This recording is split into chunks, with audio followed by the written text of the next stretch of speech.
সবাই কেমন আছেন? আলহামদুলিল্লাহ ভালো আছি। সবাই ভালো আছেন? আলহামদুলিল্লাহ। একটা খবর নিয়ে আসছি।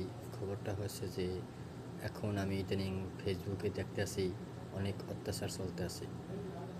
আমার একটা রিকোয়েস্ট, যারাই ক্ষমতায় থাকুক না কেন বা যেই আসুক না কেন, কেউ কোনো দরবার শরীফ, মাজার শরীফ এটি কেউই ভাঙচুর করবে না।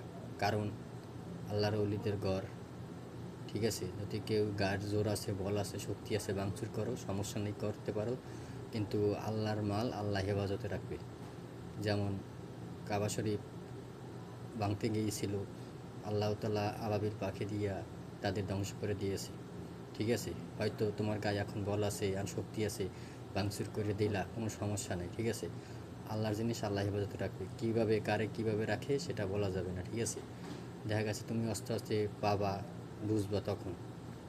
একটাই রিকোয়েস্ট, মাজার শরীফ, দরবার শরীফ কেউ কোনো ভাঙচুর করবে না। আগে যারা সরকার ছিল তারা কিন্তু ভাঙে নাই, চুরে নাই, তারা জানে বুঝে বুঝছে, ঠিক আছে? এই একটাই আমার রিকোয়েস্ট।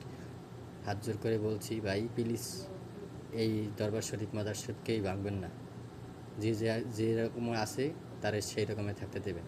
ভালো লাগে না আপনারা যাইবেন না, ভালো লাগে যাইবেন, কোনো সমস্যা নেই, ঠিক আছে?